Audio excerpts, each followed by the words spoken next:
करती हूँ आपका अपने YouTube channel play with science पर। तो आज का जो हमारा टॉपिक है वो है एल्डिहाइड व कीटोन का निर्माण यानी उसकी विरचन की विधियां। बात आती है कि एल्डिहाइड और कीटोन जो है उनको हम कैसे बना सकते हैं। तो सबसे पहले हम बात करेंगे कि एल्डिहाइड कीटोन इनका निर्माण कैसे किया जा सकता है। तो देखो यहाँ पर हम एक बार में दोनों को एक साथ लेके चलेंगे। स्टार्ट करते हैं आज के टॉपिक को। तो सबसे पहले अपने यहाँ पे बात करेंगे अल्कोहलों के ऑक्सीकरण से। ठीक है, हमें एल्डिहाइड कीटोन का निर्माण जो हमें करना है उसमें हम अल्कोहल लेंगे, अल्कोहल का ऑक्सीकरण करवाएंगे, अल्कोहल का भी हाइड्रोजनीकरण करवाएंगे। किस तरीके से हमारे एल्डिहाइड और कीटोन बनते हैं ये चीज हम देखेंगे। तो सबसे पहले हम बात करेंगे अल्कोहलों के ऑक्सीकरण से। ठीक है, तो मैं जल्दी से यहाँ पे हेडिंग डाल देती हूँ अल्कोहलों के ऑक्सीकरण से। आई थिंक आपको दिखाई नहीं दे रहा होगा इतना स्पष्ट, तो अपने दूसरा मार्कर यूज कर लेते हैं। अल्कोहलों के ऑक्सीकरण से। अब देखो, आपको पता है ऑक्सीकरण का मतलब क्या होता है। ऑक्सीजन का जुड़ना भी ऑक्सीकरण है और हाइड्रोजन का बाहर निकलना भी ऑक्सीकरण है। तो सबसे पहले यहाँ पर हम लेंगे अल्कोहल, और अल्कोहल का फॉर्मूला क्या होता है ROH। अब यहाँ पे खास बात ये है जो कि मोस्ट इंपॉर्टेंट और आपको याद रखना है कि हमें अल्कोहल अलग अलग लेना है। एक बार हम लेंगे 1 डिग्री अल्कोहल, फिर उसका ऑक्सीकरण करवाएंगे, फिर 2 डिग्री और ऐसे ही 3 डिग्री लेंगे। तो देखेंगे इनको ऑक्सीकरण करवाएंगे तो क्या क्या बनेगा। तो सबसे पहले हम लेते हैं 1 डिग्री अल्कोहल। ठीक है, और आई थिंक 1 डिग्री से क्या मतलब है आप लोग बहुत अच्छे से समझते होंगे कि जो हमारा OH है, ये OH जिस कार्बन से जुड़ा हुआ है, अगर ये कार्बन केवल एक ही कार्बन से जुड़ा हुआ है तो इसे हम बोलते हैं 1 डिग्री अल्कोहल। ठीक है, या एक ही कार्बन के अलावा ये भी बोल सकते हैं अगर एक ही एल्किल ग्रुप से जुड़ा हुआ हो। ठीक है, तो हम इसको पहले क्या कर लेते हैं, बैलेंस कर लेते हैं। मैं यहाँ पे लिख देती हूँ CH3, इसको लिख देती हूँ CH2। तो ये हमारा बन चुका है 1 डिग्री अल्कोहल, जिसे हम बोलते हैं एथेनॉल। क्या बोलते हैं इसे अपने, ethanol. Ethyl plus all ethanol. Clear बात हो। अब हमें करना है इसका ऑक्सीकरण। ठीक है, अब जैसे हम इसका ऑक्सीकरण करते हैं ना, तो आपके पास है ना, आप ना 2 टाइप के रिएक्शंस देखते हो। ठीक है, एक बार तो आप देखते हो कि रिएक्शन हम करवाते हैं PCC के प्रेजेंस में, जिसे अपने बोलते हैं पाइरिडियम क्लोरोक्रोमेट। ठीक है, दोबारा सुना, पाइरिडियम क्लोरोक्रोमेट। जब इसके प्रेजेंस में रिएक्शन करवाते हैं तो होता क्या है, देखो यहाँ पर क्या होगा कि यहाँ का एक हाइड्रोजन निकलेगा, मतलब ये वाला हाइड्रोजन जाएगा, और यहाँ पर आपको CH2 दिखाई दे रहा है। CH2 में से एक हाइड्रोजन गया तो क्या बचेगा, CH बच जाएगा।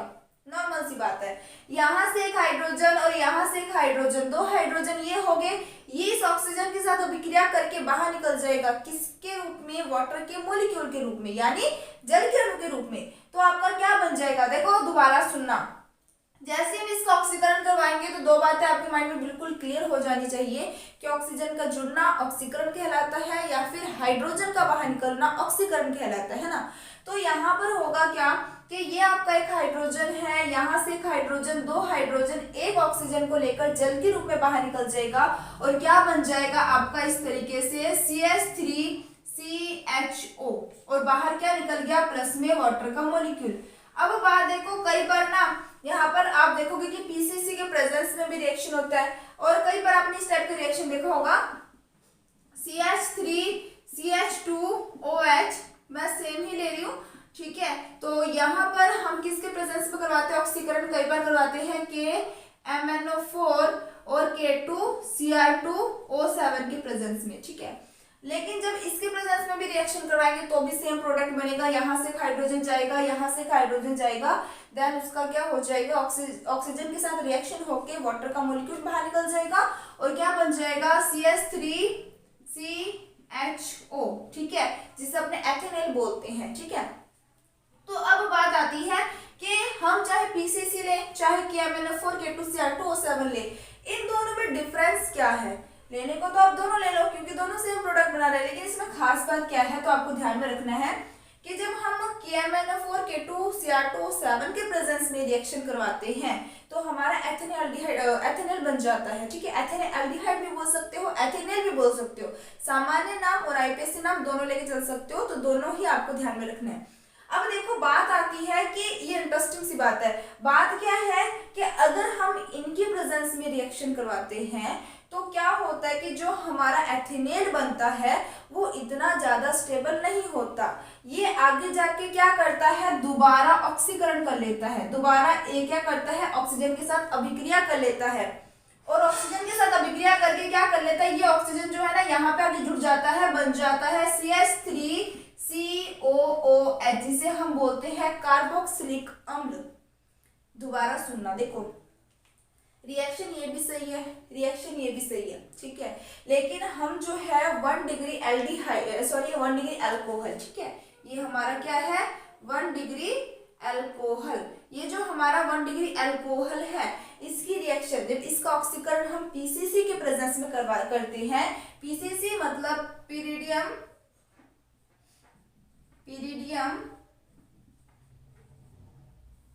क्लोरोक्रोमेट, क्या है, पिरिडियम क्लोरोक्रोमेट। और इसका फॉर्मूला मैं आपको बता देती हूँ क्योंकि इसका फुल फॉर्म ये आपने आई थिंक पहली बार देखा होगा। इसका फुल फॉर्म क्या होता है, इसको लिखा जाता है CrO3.C6H5NHCl, ठीक है, इस तरीके से भी लिखते हैं, या फिर इसकी स्ट्रक्चर जो है वो इस तरीके से बनाई जाती है, Cr double bond O, single bond O, यहाँ भी O, यहाँ आ जाता है Cl, इस पे आता है नेगेटिव चार्ज, यहाँ आ जाता है आपको इस तरीके से पेरिडिन की स्ट्रक्चर,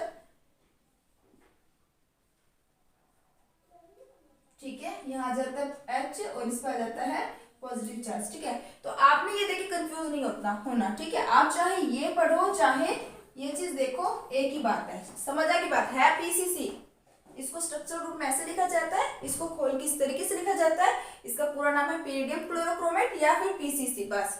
अब इसमें इंटरेस्टिंग बात ये है कि जब हम पीसीसी के प्रेजेंस में रिएक्शन करवाते हैं ना तो जो हमारा एथिलीन बनता है वो स्टेबल हो जाता है, मतलब इसका दोबारा ऑक्सीकरण नहीं होता, इसलिए पीसीसी के प्रेजेंस में करवाया जाता है ताकि हमें जो एल्डिहाइड प्राप्त हो रहा है वो हमें स्टेबल प्राप्त हो जाए, वो दोबारा किसी और फॉर्म में चेंज ना हो। बात समझ आ रही है। लेकिन अगर यही रिएक्शन आप KMnO4 या K2Cr2O7 के प्रेजेंस में करते हो तो जो हमारा एथिलीन बनता है वो स्टेबल नहीं होता, इसका अगेन ऑक्सीकरण हो जाता है और हमारा बन जाता है कार्बोक्सिलिक अम्ल।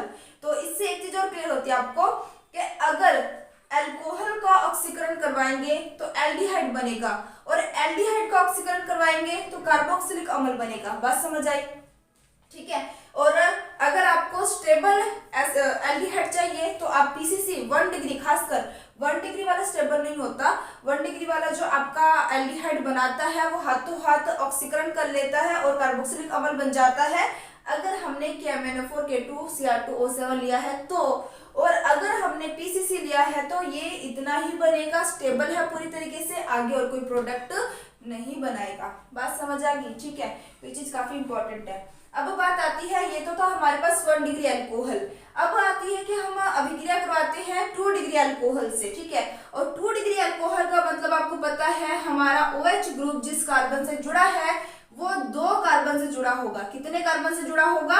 2 से। यहाँ पर 1 से जुड़ा था, यहाँ पर 2 से जुड़ा होगा, ठीक है। अब हम इनके हाइड्रोजन कंप्लीट कर लेते हैं, देन हो गए हाइड्रोजन आपके कंप्लीट। क्लियर बात? ये है हमारे पास क्या, 2 डिग्री अल्कोहल। क्या है हमारे पास? 2 डिग्री अल्कोहल। अब हमें करना है 2 डिग्री अल्कोहल का ऑक्सीकरण, यानी ये हो गया हमारे पास इसका ऑक्सीकरण। किसके प्रेजेंस में करना है? तो आपको ध्यान में रखना है KMnO4 एंड K2Cr2O7 के प्रेजेंस में, ठीक है। जब इन दोनों के बीच में अपने ऑक्सीकरण करवाएंगे तो देखो होता क्या है, ऑक्सीजन के साथ जुड़ा हुआ एक हाइड्रोजन जाएगा, कार्बन के साथ जुड़ा हुआ एक हाइड्रोजन जाएगा, 2 हाइड्रोजन इस ऑक्सीजन के साथ रिएक्शन करके किसके रूप में बाहर निकल जाएगा? वाटर के मॉलिक्यूल के रूप में। अब ये 2 हाइड्रोजन ये एक ऑक्सीजन के साथ वाटर के मॉलिक्यूल के रूप में निकल जाएगा, तो इस कार्बन के साथ बचा क्या? सिर्फ एक ऑक्सीजन। तो आपको ध्यान होगा, आपके माइंड में पिक्चर क्लियर हो रहा होगा कि भाई किस तरीके की स्ट्रक्चर बन जाएगी, इस तरीके से। देखो देन ये बन गया, ओके, ये बन चुका है आपका। इसे अपने क्या बोलते हैं? इसे बोलते हैं अपने कीटोन ग्रुप। क्या बोलते हैं इसे? अपने कीटोन ग्रुप। क्लियर बात? अब देखो यहाँ पर आप KMnO4 यूज कर KMnO4 K2Cr2O7 यूज कर सकते हो, क्योंकि यहाँ पे जो कीटोन बनता है वो स्टेबल है, नेक्स्ट ये किसी के साथ ऑक्सीडाइज्ड नहीं होगा। लेकिन अगर 1 डिग्री अल्कोहल के साथ कराओगे तो ये आगे कार्बोक्सिलिक अम्ल बना लेगा, मतलब अगर आपको एल्डिहाइड चाहिए तो वो आपको नहीं मिल पाएगा, वो हाथों हाथ कार्बोक्सिलिक अम्ल बना लेगा, इसलिए यहाँ पीसीसी जरूरी है। बात समझ आई। अब अपने लेते हैं 3 डिग्री अल्कोहल, और 3 डिग्री अल्कोहल की अगर हम बात करते हैं तो 3 डिग्री अल्कोहल यानी कार्बन जो है जिस OH जिस कार्बन से जुड़ा है, अगर ये तीनों तरफ कार्बन से जुड़ा होता है तो इसे अपने क्या बोलते हैं, 3 डिग्री अल्कोहल। अब तक तो ये चीज याद हो जानी चाहिए, आई थिंक मेरे को याद होगा। अब देखो यहाँ पर इसका हम करेंगे ऑक्सीकरण। अब ऑक्सीकरण सेम वही प्रोडक्ट ले लेते, सेम यही कंपाउंड ले लेते हैं KMnO4 और K2Cr2O7 के प्रेजेंस में, ठीक है। अब बात देखो क्या है, पीछे हमने रिएक्शन करवाई तो एक OH का हाइड्रोजन लिया और एक CH2 में से एक हाइड्रोजन लिया। सेकंड जब हमने 2 डिग्री के साथ करवाया तो सेम हमारा वही प्रोसेस चला, एक OH का हाइड्रोजन लिया और एक CH का हाइड्रोजन लिया। लेकिन यहाँ पर अगर आप ध्यान से देखो तो ऑक्सीजन के साथ तो आपका हाइड्रोजन है, लेकिन क्या कार्बन के साथ कोई हाइड्रोजन है? नहीं है। अगर कार्बन के साथ हाइड्रोजन नहीं है तो ये ऑक्सीजन और हाइड्रोजन कहाँ निकलेंगे, मतलब वो वाटर का मॉलिक्यूल बना ही नहीं पाएंगे। इस कारण से 3 डिग्री अल्कोहल रिएक्शन नहीं देगा। समझ आई बात, क्योंकि यहाँ से निकलने के लिए कंपाउंड ही नहीं है, ये जो है ये आप इसका आगे ऑक्सीडेशन नहीं होगा। किसका? 3 डिग्री अल्कोहल का। किसका? 3 डिग्री अल्कोहल का। आई थिंक समझ आ गया, बहुत ही इजी बात है, दोबारा सुन लो। हम करवा रहे हैं अल्कोहलों का ऑक्सीकरण, और अल्कोहलों के ऑक्सीडेशन से ही हम कीटोन का भी निर्माण करते हैं, हम एल्डिहाइड का भी निर्माण करते हैं। सबसे पहले जब हम 1 डिग्री अल्कोहल का ऑक्सीकरण करवाएंगे तो यहाँ से एक हाइड्रोजन, यहाँ से एक हाइड्रोजन ऑक्सीजन के साथ वाटर के मॉलिक्यूल के रूप में बाहर निकल जाएगा, और किसके प्रेजेंस में करवाएंगे? पीसीसी यानी पैरिडियम क्लोरोक्रोमेट, जिसका फॉर्मूला CrO3 C6H5NHCl होता है, या फिर उसको स्ट्रक्चरल के रूप में हम देखें तो इस तरीके से खोल के लिखा जाता है। इसमें कुछ इस तरीके से इसके लोन पेयर भी होते हैं जो आपको थोड़े से ध्यान रखने हैं, ठीक है। यहाँ आपके 2 लोन पेयर होंगे, सॉरी, ठीक है। तो इस तरीके से आपको थोड़ा सा ध्यान रखना है, बाकी ओके, ठीक है। अब देखो यहाँ पर, अब मैंने कहा कि अगर हम पीसीसी की जगह KMnO4 K2Cr2O7 ले सकते हैं तो क्या होगा? लेने को तो आप ले सकते हो, लेकिन इससे जो हमारा एथेनॉल बनेगा वो इतना स्टेबल नहीं होगा, उसका दोबारा ऑक्सीकरण हो जाएगा और वो बन जाएगा कार्बोक्सिलिक अम्ल। इस कारण से हम ये नहीं लेते हैं, हम यहाँ पीसीसी लेते हैं। नेक्स्ट 2 डिग्री अल्कोहल का करेंगे तो कीटोन बन जाएगा, और 3 डिग्री का तो रिएक्ट ही नहीं करेगा, क्योंकि यहाँ से हाइड्रोजन चाहिए निकलने के लिए, यहाँ पे तो कार्बन के साथ हाइड्रोजन ही नहीं है। सो आपका ये इस तरीके से ऑक्सीकरण हो जाएगा। तो आप जल्दी से इसका स्क्रीनशॉट ले लो। अब जो हमारा नेक्स्ट टॉपिक है वो है अल्कोहलों के विहाइड्रोजनीकरण से। पहले हमने करवाया था ऑक्सीकरण, अब हम करवाएंगे विहाइड्रोजनीकरण। तो विहाइड्रोजनीकरण नाम से आपको पता लगना चाहिए, वी का मतलब होता है अलग होना, हाइड्रोजनीकरण मतलब हाइड्रोजन का, यानी अब हम क्या करेंगे? हाइड्रोजन को अलग करेंगे, ठीक है। जैसे पीछे क्या था ना, सेम वैसे प्रोसेस है, बस थोड़ा सा ये है वहां ऑक्सीकरण हो रहा था, ये हमारा भी हाइड्रोजनीकरण है, ठीक है। तो देखो यहाँ पर होता क्या है, सबसे पहले हम लेते हैं अल्कोहल, सबसे पहले हम लेंगे 1 डिग्री अल्कोहल। तो अब दोबारा बताने की जरूरत नहीं है, 1 डिग्री अल्कोहल यहाँ पे लिख देती हूँ मैं CH3CH2OH, ठीक है। अब इसका हम करवाते हैं विहाइड्रोजनीकरण। अब ये विहाइड्रोजनीकरण जो है ये करवाया जाता है कॉपर के प्रेजेंस में 573 केल्विन टेम्परेचर पर, ठीक है। कॉपर के प्रेजेंस में 573 केल्विन टेम्परेचर पर जैसे ही हम इसका विहाइड्रोजनीकरण करवाते हैं, होगा क्या? यहाँ से आपका एक हाइड्रोजन जाएगा, यहाँ से आपका हाइड्रोजन, सेम वैसे ही प्रोसेस है। वहां पर आपके 2 हाइड्रोजन एक ऑक्सीजन के साथ जुड़ के बाहर निकल रहे थे ऑक्सीकरण में, लेकिन इसमें यहाँ पर किसी ऑक्सीजन के साथ ये नहीं जुड़ेगा, सीधे हाइड्रोजन गैस के रूप में बाहर निकल जाएगा। समझ आई बात? मतलब यहाँ ऑक्सीजन के साथ जुड़ा हुआ एक हाइड्रोजन जाएगा, यहाँ CH के साथ जुड़ा हुआ हाइड्रोजन जाएगा, तो क्या बन जाएगा? CH3CHO, और बाहर क्या निकल गया? आपका H2। समझ आई बात? यहाँ से एक हाइड्रोजन गया, यहाँ से एक हाइड्रोजन गया, H2 के फॉर्म में बाहर निकल गया, रह क्या गया? CH3CHO, ठीक है।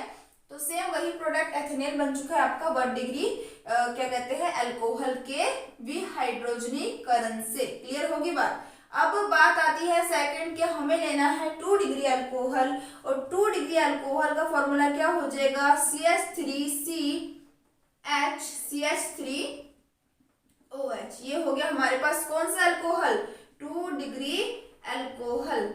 अब ये हो गया 2 डिग्री अल्कोहल। अब हमें 2 डिग्री अल्कोहल का क्या करवाना है, विहाइड्रोजनीकरण, और हम करवाते हैं कॉपर के प्रेजेंस में 573 केल्विन टेम्परेचर पर। अब होगा क्या, यहाँ से एक हाइड्रोजन जाएगा, यहाँ से एक हाइड्रोजन जाएगा, क्या बन जाएगा, जैसे से पीछे प्रोडक्ट बना था, 2 डिग्री अल्कोहल के विहाइड्रोजनीकरण से निर्माण होता है कीटोन का, ये हमारा बन जाता है एसीटोन, है ना। तो बाहर क्या निकल गया, H2 बाहर निकल गया। समझ आई बात। ऐसे जब हम 3 डिग्री अल्कोहल की बात करते हैं, तो 3 डिग्री अल्कोहल के अंदर CH3, ये हो गया CH3, यहाँ आ चुका है आपका OH। 3 डिग्री अल्कोहल है, सभी को पता है। अब ये 3 डिग्री अल्कोहल का जब दोबारा क्या किया जाता है, कॉपर के प्रेजेंस में 573 केल्विन टेम्परेचर पर विहाइड्रोजनीकरण। तो विहाइड्रोजनीकरण के लिए क्या जरूरी है कि ऑक्सीजन के साथ जुड़ा हुआ हाइड्रोजन बाहर जाएगा, कार्बन के साथ जुड़ा हुआ हाइड्रोजन बाहर जाएगा, लेकिन यहाँ कार्बन के साथ कोई हाइड्रोजन ही नहीं है, तो अकेला हाइड्रोजन कोई परमाणु थोड़ा निकलेगा, तो यहाँ पर क्या होगा, ये रिएक्शन पॉसिबल नहीं है। समझ आई बात। वहां पे भी ऑक्सीकरण में भी 3 डिग्री वाला का ऑक्सीकरण नहीं हो रहा था, यहाँ पर भी 3 डिग्री का विहाइड्रोजनीकरण नहीं होगा, सिर्फ ये 2 रिएक्शन ही पॉसिबल है। क्लियर है।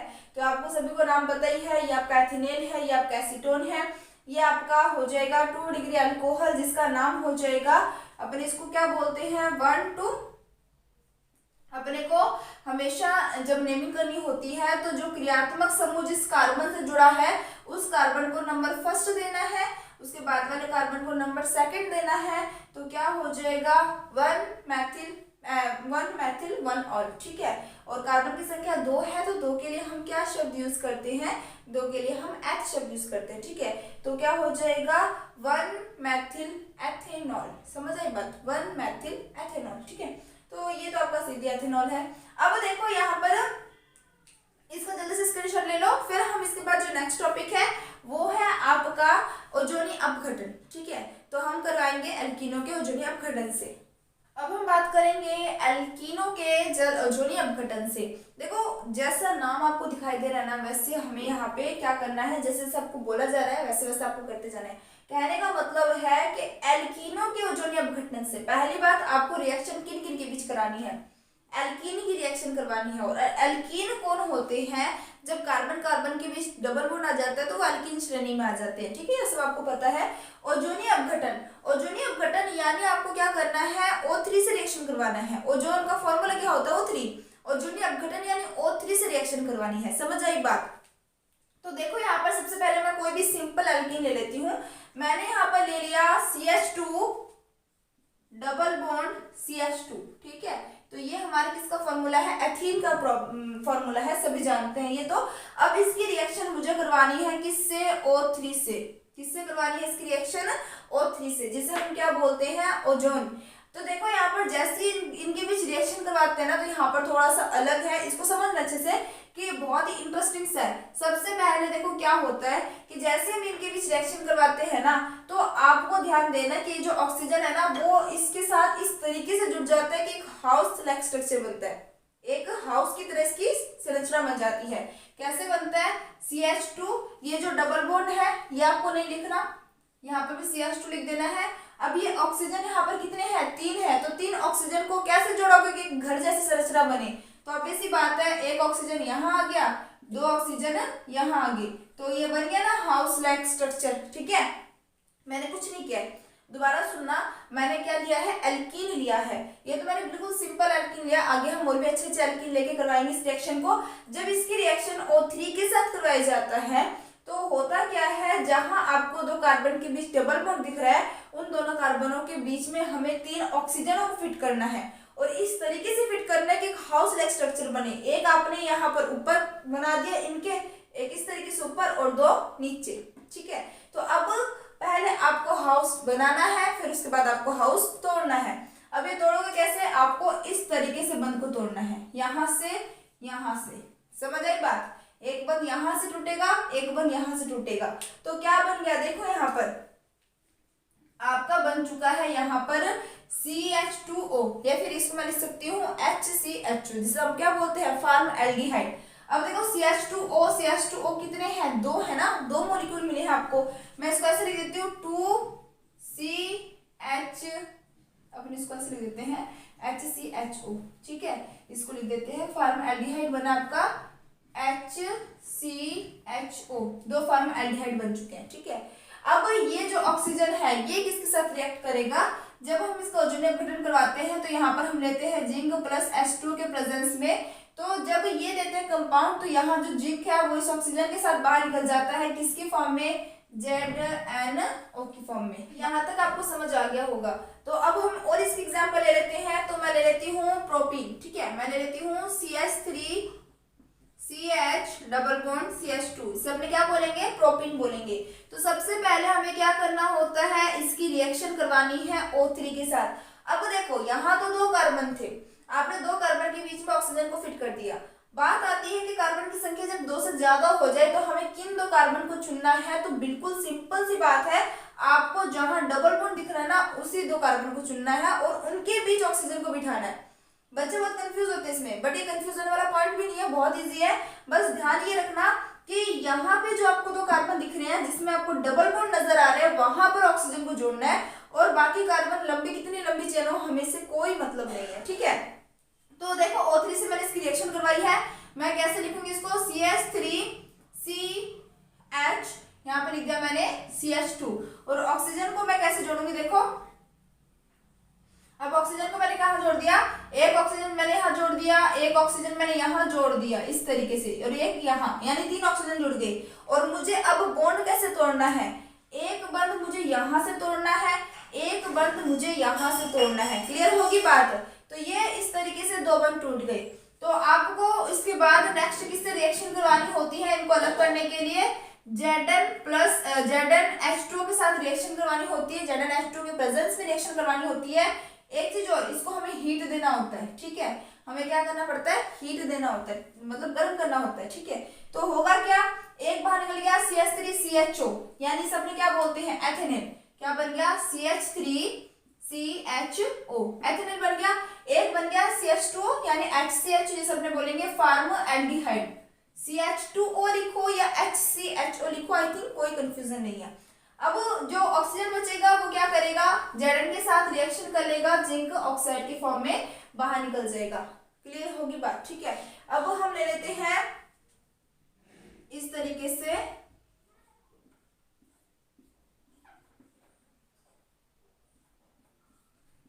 हाँ, ये हमारे पास क्या आ चुका है, इसे हम बोलेंगे 2-मेथिल प्रोपेन, ठीक है। ये हमारा सीधे प्रोपीन था, 2-मेथिल प्रोपीन, 2-मेथिल प्रोपीन, ये ले लिया मैंने 2-मेथिल प्रोपीन। अब मुझे क्या करना है, इसका ओजोनीय अपघटन करवाना है। अब इसका ओजोनीय अपघटन करवाना है, यानी मुझे इसकी रिएक्शन किससे करवानी है, O3 से। अब देखो इसको देख के बिल्कुल नहीं घबराना, ठीक है। अब इस CH3 को चाहे मैं ऊपर लिखूं चाहे मैं नीचे लिखूं, कोई फर्क नहीं पड़ता, ठीक है। बस आपको ऑक्सीजन को कहाँ फिट करना है, जहां 2 डबल बॉन्ड वाले कार्बन दिखे। अब आप बोलोगे मैम ये बीच में आके बैठ गया तो क्या हुआ, ठीक है, हम इसका भी हाउस बना देंगे। देखना कैसे बनाते हैं, इस तरीके से आ जाएगा CH3 यहाँ आ गया CH2। क्लियर हो गया बात, जहां डबल बॉन्ड दिख रहा है वो डबल बॉन्ड हटा दो। अब ऑक्सीजन को जोड़ना है, यहाँ ऑक्सीजन आ गया आपका इस तरीके से, और 2 ऑक्सीजन आ गए आपके इस तरीके से। क्लियर होगी बात। अब बॉन्ड कहाँ से तोड़ना होता है, सेम वही प्रोसेस, एक बंध तो टूटेगा यहाँ से, एक बंध टूटेगा यहाँ से, टूट गया बंध, क्या बन जाएगा देखो। नेक्स्ट हमें क्या करना होता है, ZnH2 के साथ इसको गर्म करना होता है, इसको हीट देना होता है। अब बाहर क्या निकलेगा देखो, CH3COCH3 यानी कीटोन, एसीटोन बन गया, CH3COCH3 बन गया हमारा एसीटोन। प्लस में हमारा क्या बनेगा, वही फॉर्मएल्डिहाइड, प्लस में HCHO, HO और लास्ट में हमारा क्या बाहर निकल जाता है, जिंक ऑक्साइड यानी ZnO हमारा बाहर निकल जाता है। क्लियर होगी बात? तो ये भी आपको समझ आ गया होगा। तो हम थोड़ा सा और अच्छे से देख लेते हैं, कोई भी एग्जाम्पल देख लेते हैं। मैंने यहाँ पे ले लिया CH3 डबल बॉन्ड CH3, यहाँ पे लिख देती हूँ मैं CH3। क्लियर होगी बात? तो ये हमारे क्या हो जाएगा 2,3 डाइमेथिल ब्यूटूइन, है ना। नाम क्या हो जाएगा, देखो 1 2 3 4 इस तरीके से हमें नंबरिंग देना है। 2 नंबर पे भी मैथिल है, 3 नंबर पे भी मैथिल है, तो क्या हो जाएगा इसका नाम 2,3 डाइमेथिल। 2 पे भी मैथिल जुड़ा हुआ है, 3 पे भी मैथिल जुड़ा हुआ है, इसलिए 2,3 डाइमेथिल। कार्बन की संख्या कितनी है, 4 है, तो 4 के लिए हम क्या शब्द यूज करते हैं, ब्यूट। और यहाँ पर जो इन होगा यानी जो डबल बॉन्ड है वो सेकंड नंबर कार्बन के साथ है, तो हमें अलग से लिखना पड़ेगा 2 इन। ठीक है, तो अब हम करते हैं इसका भी ओजोनी अपघटन। ठीक है, जब हम इसका ओजोनी अपघटन करवाएंगे यानी इसकी रिएक्शन करवाएंगे O3 के साथ, तो पहले हमें क्या करना है, सेम हाउस टाइप स्ट्रक्चर बनाना है। तो यहाँ पर सबसे पहले मैं लिख देती हूँ CH3 देन CH3। जहां आपको डबल बॉन्ड दिखता है वहां डबल बॉन्ड जो है आपको नहीं लिखना है, इस तरीके से लिख देना है। मैंने क्या किया, सेम स्ट्रक्चर को उठा के लिखा, बस बीच के डबल बॉन्ड नहीं लगाए क्योंकि मुझे यहाँ पर ऑक्सीजन को जोड़ना है। तो यहाँ पर आ गया ऑक्सीजन, यहाँ भी आ गया एक ऑक्सीजन, यहाँ भी आ गया एक ऑक्सीजन, और ये हो गया आपका इस तरीके से हाउस टाइप स्ट्रक्चर। पता नहीं आपको दिख रहा है कि नहीं दिख रहा, तो मैं थोड़ा सा इसको ऊपर लिख देती हूँ, थोड़ा सा ऊपर लिख देती हूँ। ठीक है, तो ये देखो थोड़ा सा, यहाँ आ गया एक ऑक्सीजन, यहाँ आ गया एक ऑक्सीजन, तो इनको मैंने जोड़ दिया।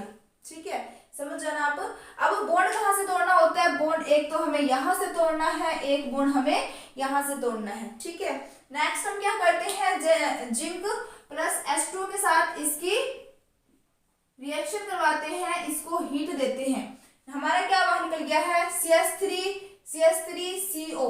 ठीक है, तो इसको हम कैसे लिखेंगे, इसको हम देखो, एक तो बन गया CH3, एक बन गया CH3, एक है आपके पास CO, तो इसको किस तरीके से लिखोगे, कीटोन के फॉर्म में लिखा जाएगा। आपके यहाँ पे 2 कीटोन ग्रुप बन चुके हैं, 2CH3CO CH3, तो 2 एसीटोन बन चुका है, प्लस आपका बाहर क्या निकल जाएगा, सेम वही ZnO। ठीक है, क्या बाहर निकल गया, ZnO। तो कई ZnO आपको दिखाई नहीं दे रहे होंगे आई थिंक, तो ZnO आपको पता है ये बाहर निकलेगा, तो आप इस चीज को खुद लिख लेना या फिर मैं यहाँ लिख देती हूँ साथ में। ठीक है, बस आपको कोई दिक्कत नहीं आनी चाहिए, तो यहाँ लिख देती हूँ मैं ZnO, यहाँ लिख दिया एक। हाँ, आई थिंक अब क्लियर दिख रहा होगा आपको, तो ये समझ आ गया होगा। बहुत ही इंटरेस्टिंग टॉपिक है। ठीक है, मैं बहुत पसंद करती थी 12th में इस टॉपिक को, तो जल्दी से इसका स्क्रीनशॉट ले लो। आई थिंक ले लिया होगा आपने स्क्रीनशॉट। तो आई थिंक ये सारा जो मैटर आपको अच्छे से समझ आ गया होगा। आज जितने भी टॉपिक्स करवाए हैं सारे अच्छे से क्लियर हो गए होंगे। अगर सारा टॉपिक्स अच्छे से समझ आ रहे हैं तो वीडियो को लाइक शेयर करना मत भूलना, और जो बच्चे चैनल पे नए हैं वो चैनल को सब्सक्राइब जरूर कर देना। तो इसी तरीके से आप लोग हंसते रहिए, मुस्कुराते रहिए और पढ़ते रहिए केमिस्ट्री मेरे साथ। All the best, take care, bye bye.